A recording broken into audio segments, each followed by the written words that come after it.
Salut, aujourd'hui on se retrouve pour un test de la hachette Beavercraft AX1.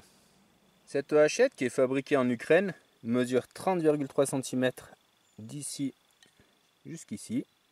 Elle fait 29 cm si on prend la partie d'ici jusqu'au fer. On a 13,6 cm dans cette zone, un marteau de 3 cm et demi, un tranchant de 7 cm et demi et un fer ici, une lame qui va faire 7 cm et demi également. Son manche est en ashwood, donc du frêne en français. Pour l'acier utilisé, c'est un acier au carbone 1066. On a une hachette qui pèse 725 grammes seule et 745 grammes avec son étui cuir qu'on verra ensuite. Sur le manche, on va retrouver un trou ici pour placer une dragonne, par exemple pour l'accrocher dans l'atelier. Et sur le manche, on va retrouver le logo qui est gravé. Il est à noter qu'avec son étui en cuir, on va également avoir un passant ceinture qui va être fourni, donc avec la gravure de la marque. Donc passant qu'on va pouvoir venir placer ici à la ceinture.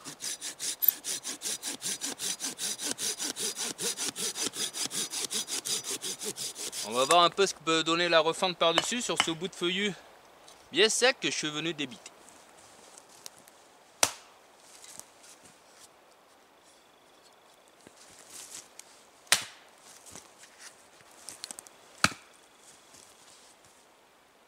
Donc on peut voir que la hachette rentre très bien dans le bois pour venir s'y planter, mais n'écarte pas trop puisque on va être relativement fin ici.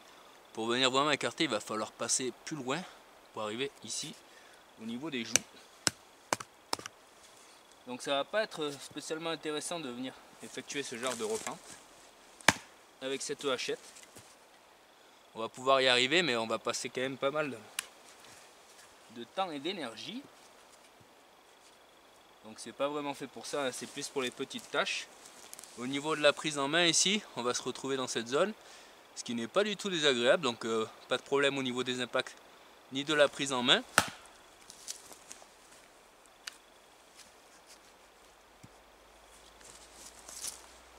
À titre de comparaison, on va voir un petit peu comparé à la hachette Soloniac qu'on avait testé dans une autre vidéo.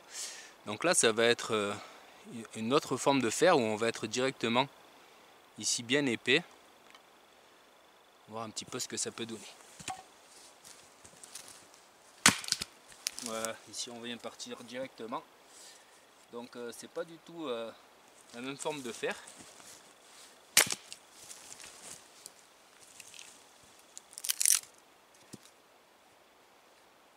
C'est pas fait pour le même type de travail.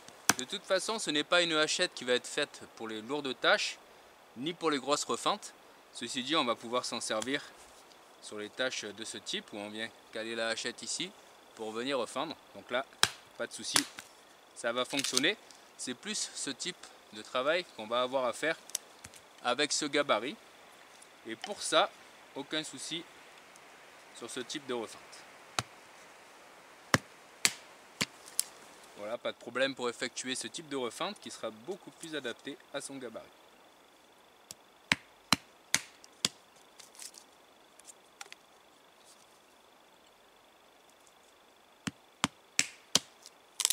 Donc au niveau du placement, il n'y a pas de souci parce que comme la hachette est très courte, ça va être agréable.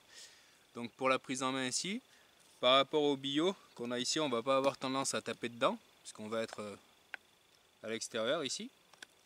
On vient se placer et on vient taper. Voilà, la hachette rentre dedans et il n'y a plus qu'à terminer le travail.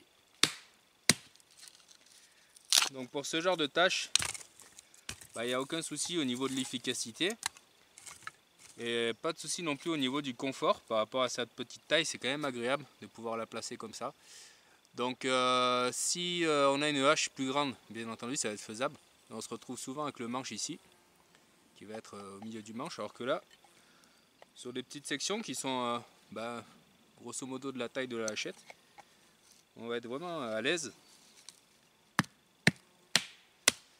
Et ça va suffire pour venir à bout de ce genre de section. Donc on va essayer aussi sur des branches que je vais venir débiter, puis refendre.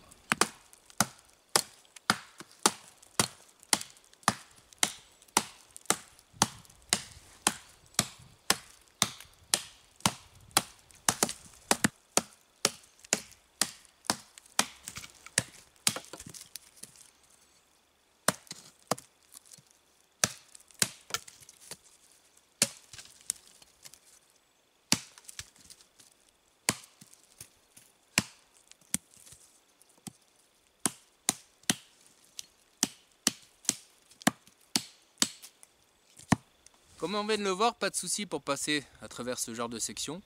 Bien évidemment, on pourra aller sur du plus gros, ça prendra simplement plus de temps. Au niveau de la prise en main, il n'y a aucun souci, pas d'arête saillante. On la sent bien en main. J'ai des petites mains et pour moi le manche est suffisamment gros. Au niveau de sa forme, on a un ovale, donc on ne va pas tourner sur les côtés, mais on va quand même avoir assez d'épaisseur. Donc un manche qui est assez confortable. Au niveau de l'impact, comme on l'a vu, il y a un gros impact, donc c'est une toute petite hachette. Et il y a quand même pas mal de poids dans la tête. Donc on ne la sent pas déséquilibrée, comme s'il y avait du poids uniquement dans la tête. Mais on sent vraiment que lorsqu'on frappe, il y a un gros impact sur le bois. On a la forme du manche peut-être qui aide là-dedans. Donc on va venir ici, envoyer vers l'avant. Et pour moi, j'ai aucun souci de rétention à ce niveau-là. Donc le manche n'a pas une sorte de crochet à la fin qui vient retenir la main. Mais on a quand même cette forme-là qui est assez intéressante. Et au niveau de la prise en main, je suis venu à peu près dans cette zone. Et il n'y avait pas de souci pour la tenir. Donc comme on a vu, en quelques coups, on vient passer à côté des plus grosses sections. Et pour les plus petites, c'est vraiment un seul coup et ça part direct. Donc une hachette qui est bien efficace pour ça. Voir un petit peu ce que ça peut donner sur des coupes à 45 degrés. Comme j'appelle des coupes de couteau de camp, où on vient taper la branche verticale.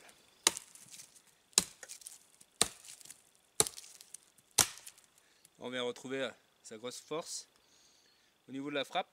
Et le tranchant qui fait le reste. Donc on passe à travers de la branche sans problème.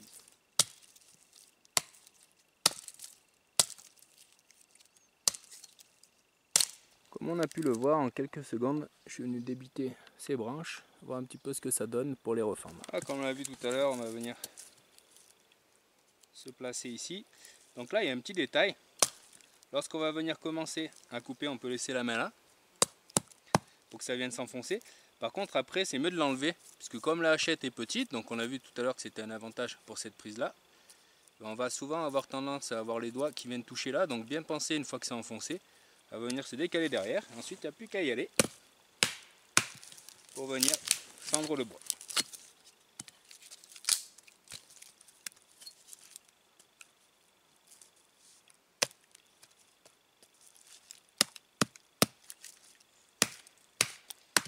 Après, une fois qu'elle y est dedans, il n'y a aucun souci. Voilà, en bushcraft, c'est surtout ce type de refente qu'on va venir faire, surtout avec une hachette de ce gabarit. Après, on pourra toujours attaquer par-dessus, mais comme on l'a vu, c'est pas très efficace avec celle-ci. Ça sera mieux d'avoir une plus grosse hache. Donc ça va être intéressant plutôt pour venir se faire le petit bout.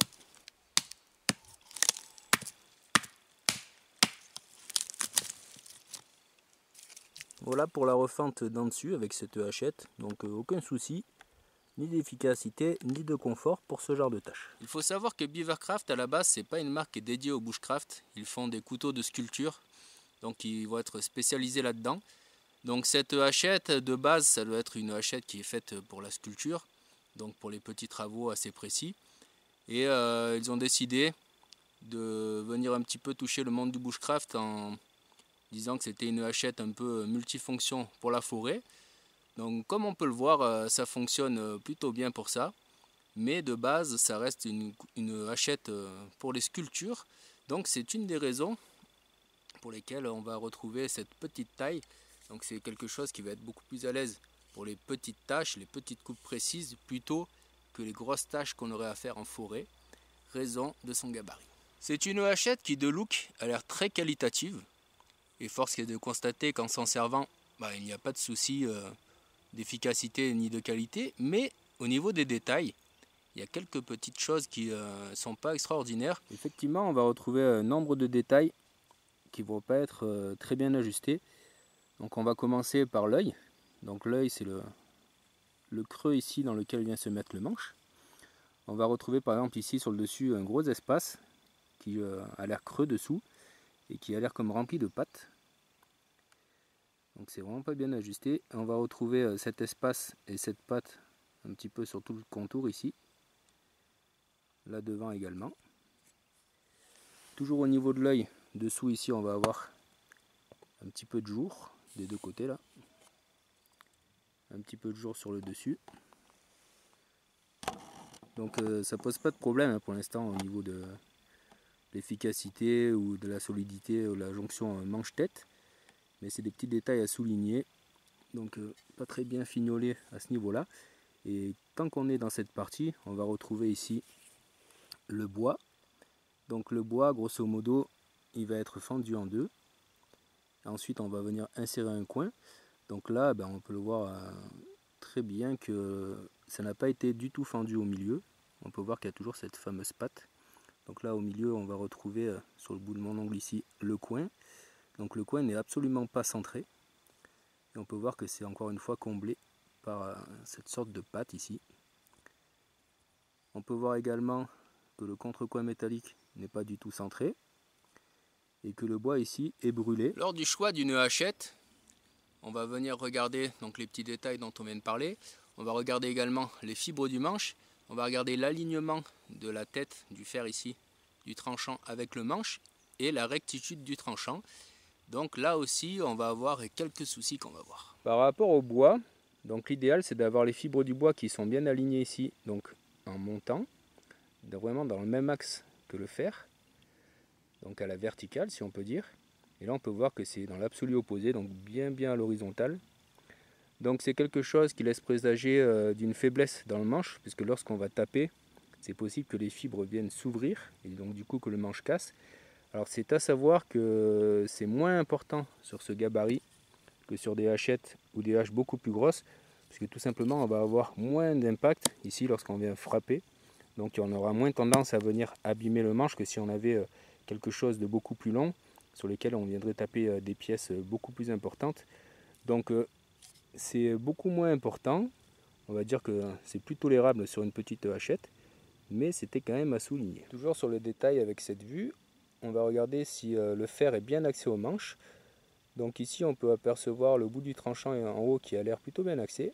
Et lorsqu'on vient descendre, on peut voir que la tête vient dévier ici à gauche. Donc petit détail.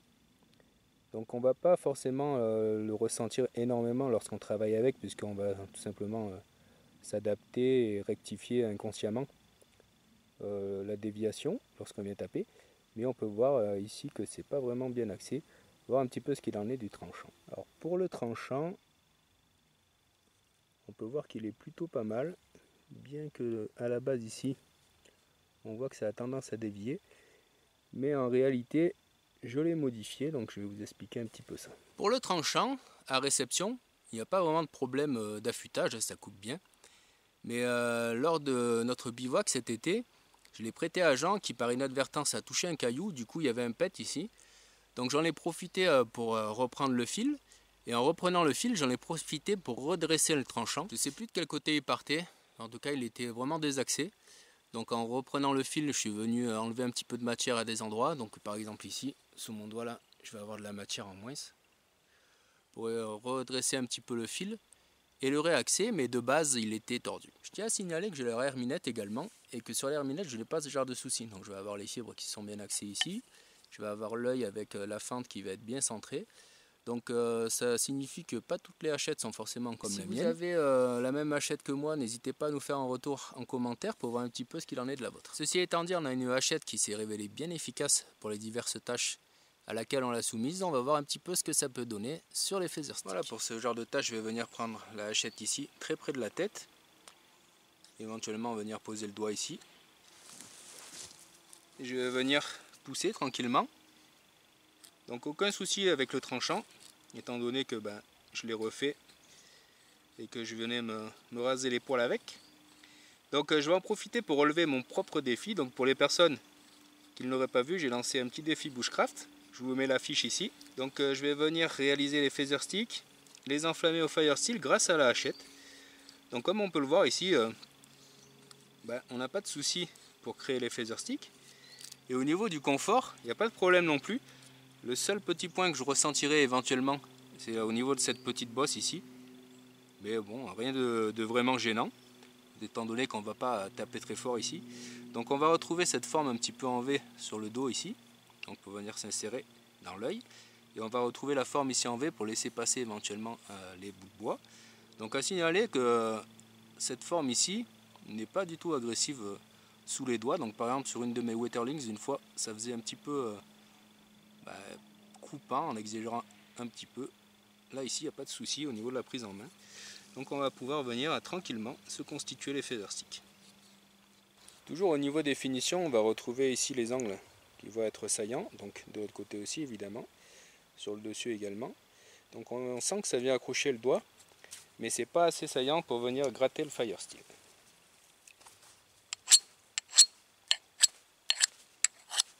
Voilà, ça peut faire quelques mini étincelles.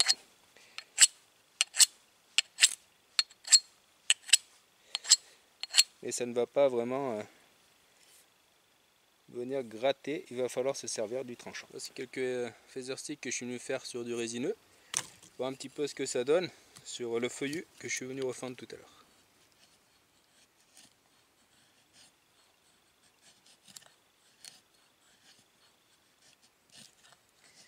Donc pas de souci, je vais venir constituer une petite base pour l'enflammer au fire steel. Bien entendu avec la hachette on sera moins à l'aise qu'avec un couteau, mais ça reste faisable. Et on va obtenir des petits feather sticks bien entortillés.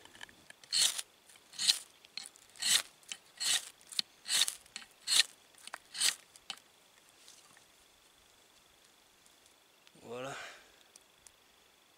Défi relevé avec la hachette. Toujours avec cette prise près de la main, donc on va pouvoir s'en servir de couteau. Donc ça va fonctionner. On va pouvoir venir tirer. Bien évidemment, on sera beaucoup moins à l'aise qu'avec un couteau. Donc là, on est vraiment dans des tâches de style coupe de couteau. Donc forcément, on sera beaucoup plus à l'aise avec un couteau. Ceci dit, ça va rester faisable avec la hachette. Donc on aura un petit peu moins de précision, un petit peu moins de confort qu'avec un couteau. Mais on pourra par exemple venir peaufiner une petite pointe. Donc pour ça, le tranchant est suffisant. La prise en main est pas mal du tout. Après on a un fer qui reste assez long comparé à d'autres hachettes qui pourraient être un petit peu plus courtes. Mais comme la hachette dans l'ensemble n'est pas très grande, ça reste assez contrôlable ici. Donc on va pouvoir venir pousser. Bien que, comme avec toutes les hachettes, on va être quand même plus efficace et plus à l'aise sur les tapes plutôt que sur des coupes. Mais ça reste réalisable. Effectivement, lors des sorties bivouac, bushcraft ou les sorties journée, etc., je me demande si c'est déjà arrivé que j'ai pas de couteau. Donc tout simplement, toutes les tâches qui vont être faites pour le couteau, je vais les réaliser au couteau. C'est rare que j'ai à me servir de la hachette comme d'un couteau. Après, ça peut arriver, par exemple, on est en train de peaufiner une pointe en tapant, on la prend, tac tac, on fait 2 petits coups de hache façon couteau. Mais sinon, on va surtout se servir d'une hachette façon hachette, donc surtout avec des chocs, des tapes, donc ce qui va nécessiter un billot, une petite bûche, quelque chose dessous, mais qui va se révéler vraiment très efficace. Donc ça va être le cas notamment pour venir se constituer des sardines, des pieux, des trucs comme ça, et également pour une des fonctions premières de cette hachette en particulier, ce qui va être dégrossissage de sculpture. On va prendre quelques minutes pour parler du passant ceinture ici et de l'étui. Pour le passant ceinture et l'étui, donc c'est très bien que ce soit fourni. Donc évidemment on va avoir retrouvé l'étui, mais ce qui est vraiment intéressant c'est qu'on va avoir également le passant ceinture. Donc au niveau du cuir, donc tout est en cuir ici avec l'inscription de la marque. On va avoir un cuir qui reste quand même assez souple. Donc moi qui travaille le cuir, pour ceux qui suivent, donc je vous mets quelques fiches de mon travail. Je vais avoir un cuir beaucoup plus épais, plus rigide et plus qualitatif. Donc là on sent que c'est quand même vraiment mouligasse comme on dit. Mais pour l'instant j'ai pas eu de soucis au niveau de la tenue, ça s'est pas arraché. Donc ni au niveau du passant, ni au niveau ici de la partie où on met la hache. Donc il y a un petit point de couture qui va renforcer, qui va être fait également pour l'esthétique. Donc on a un petit fil basique, donc c'est un fil comme on aurait pour la couture classique. Donc à signaler que j'ai fait une petite modification sur l'étui, parce que suite à un petit accident, ici ça a tapé, c'est venu couper le fil à l'intérieur, lorsqu'il y avait l'étui dessus. Donc je suis venu tout simplement mettre le fil que j'utilise pour mes étuis. Donc c'est un fil qui est fait pour le cuir, qui est beaucoup plus épais. Et donc je pense que c'est quand même un petit peu plus adapté à ce genre d'objet. Et au niveau du passant ici, donc Beavercraft ont fait le choix de ne pas mettre de petits passants qui passent derrière ici. Et on va voir que ça peut être un petit peu problématique. Premier détail, pour fermer ici on va retrouver cette pression. Donc on va venir tout simplement placer la hache à l'intérieur ici et refermer ici en clipsant. Donc c'est une pression qui est plutôt sympa au niveau du look. Par contre ça m'est arrivé lors d'un bivouac de perdre l'étui. Donc comme vous le savez, pour les personnes qui suivent depuis un moment, moi j'aime avoir une hachette et un couteau à la ceinture. Et donc je porte souvent la hachette à la ceinture et je ne sais pas trop ce qui s'est passé, si ça s'est pris dans une branche ou quoi que ce soit. Mais je me suis retrouvé plus loin à vouloir prendre la hachette en l'ayant donc ici. Et je me suis rendu compte qu'il n'y avait plus l'étui.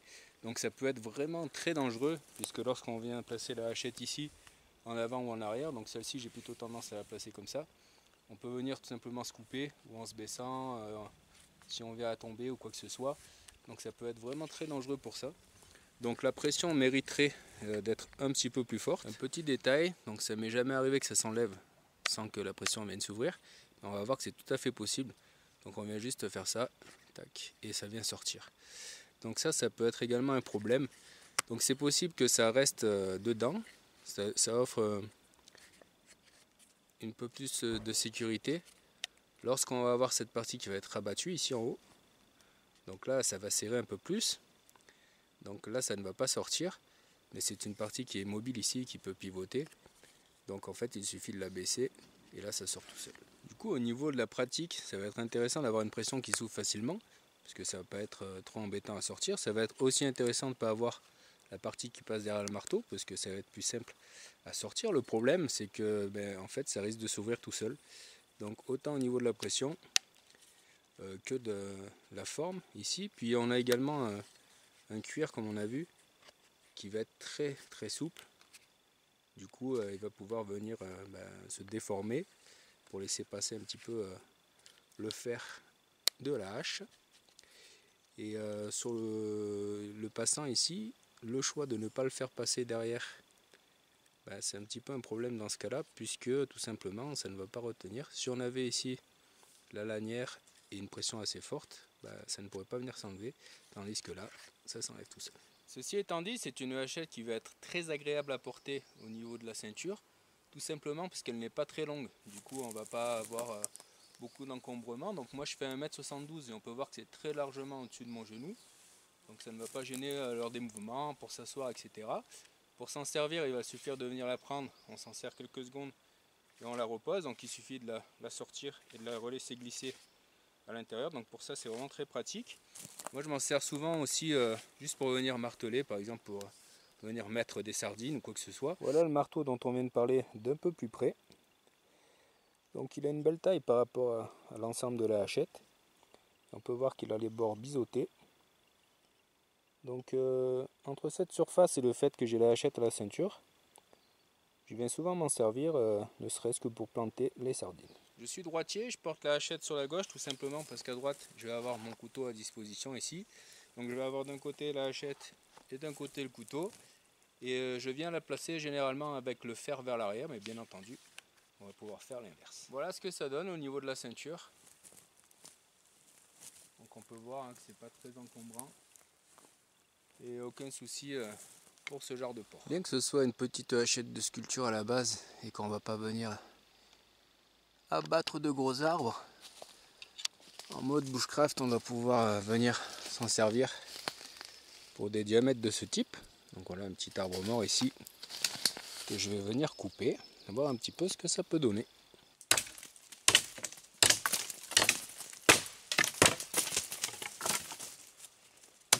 Bon, pas de souci là-dessus, on peut voir qu'en tapant c'est venu bien pénétrer, puis les vibrations de l'arbre lui-même l'ont fait tomber. Je vais venir continuer sur la partie qui reste. Bon. Pas de souci, la même chose ici. Donc c'est une petite partie qui est morte également, avec un plus petit diamètre, donc a priori il ne devrait pas y avoir de souci.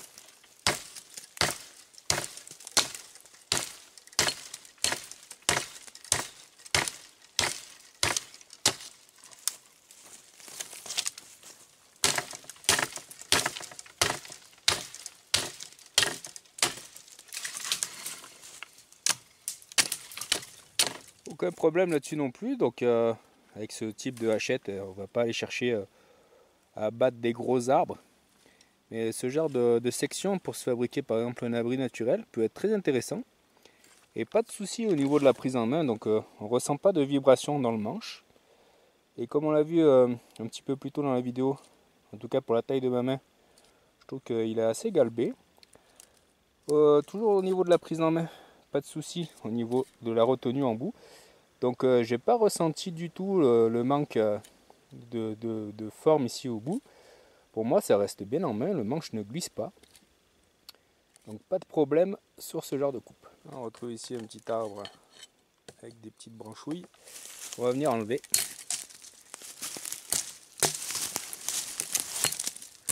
Donc on ressent quand même de l'efficacité lors des frappes. Donc on va avoir quelque chose qui va pas être très lourd, mais qui va avoir quand même beaucoup de force. Donc justement, comme la hachette va avoir un petit peu de poids ici, qu'on ne va pas trop ressentir en main, mais créer un gros impact, ça va pas être fatigant pour ce genre de choses. Ça va se faire tout seul. Comme on peut le voir, en quelques coups, les petites branches viennent s'enlever. On va voir un petit peu ce que ça peut donner ici sur cette section. Donc c'est pas l'idéal parce que ce n'est pas maintenu, du coup ça va absorber un petit peu les chocs. Et on va voir un peu ce que ça donne. Donc on a une bonne pénétration, un bon impact et une bonne prise en main, donc voilà, c'est plutôt pas mal.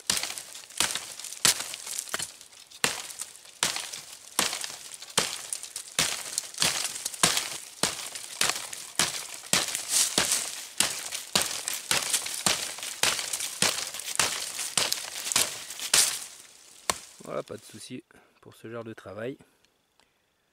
Voir ce que ça donne par rapport au tranchant.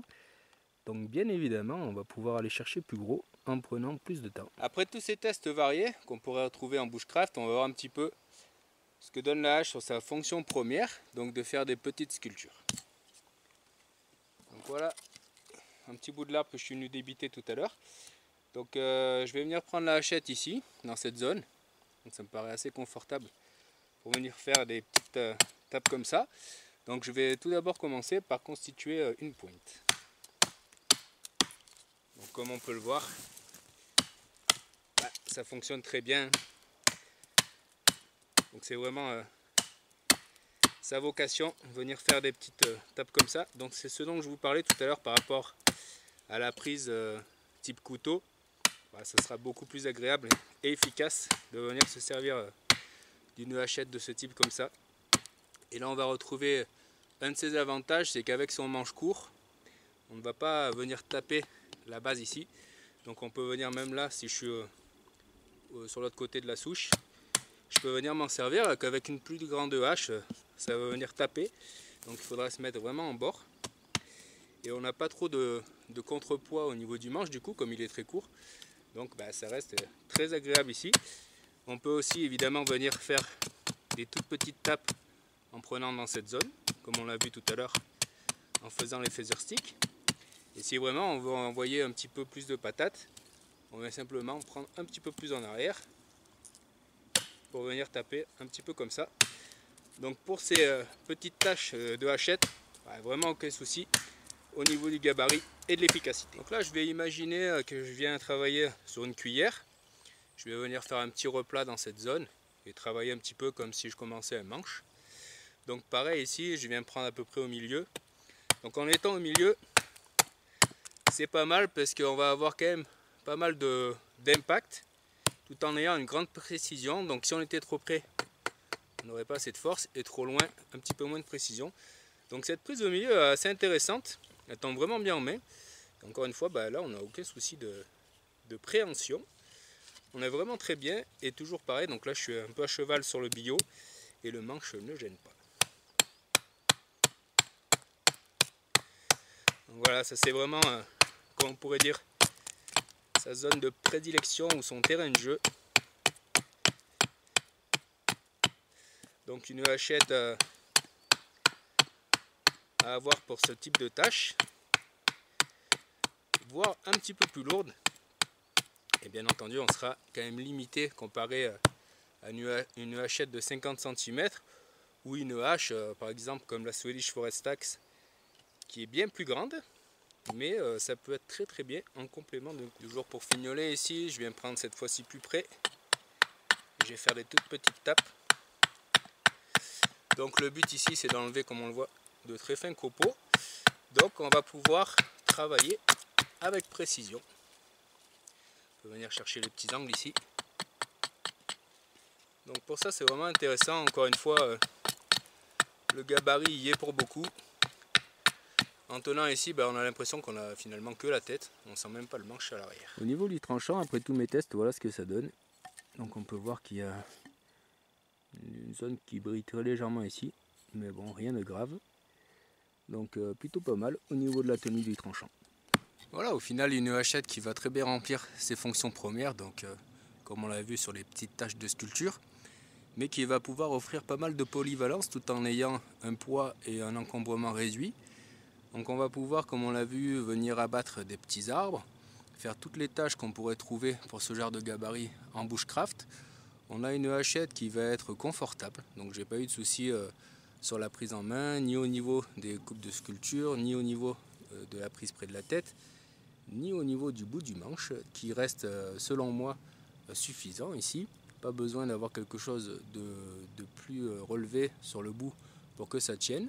On peut le prendre ici avec la pomme qui va un peu presque jusqu'au bout. Par contre, cette forme va limiter l'appréhension à ce niveau-là. On ne va pas pouvoir prendre tout au bout du manche au risque d'avoir le petit doigt ici qui dépasse. Mais personnellement, la prise ici m'a satisfait. Donc pas de souci de prise en main, pas de souci d'efficacité. Ce qui est un petit peu dommage, c'est que le niveau de ses finitions ne soit pas au niveau de ses capacités. On va retrouver un peu le même souci au niveau du cuir. Donc on a un beau package avec la hachette, l'étui et le passant ceinture. Donc ça c'est vraiment très bien. Mais niveau qualité et surtout comme on l'a vu sécurité, c'est pas abouti. Ça mériterait d'avoir quelques ajustements. Si on met de côté ces petits détails esthétiques, on va avoir en main un objet qui est bien efficace. Voilà, si cette vidéo vous a plu, n'hésitez pas à la liker, la partager, la commenter et à vous abonner si ce n'est pas déjà fait. En attendant, j'espère que cette vidéo a pu vous aider. Merci et à bientôt!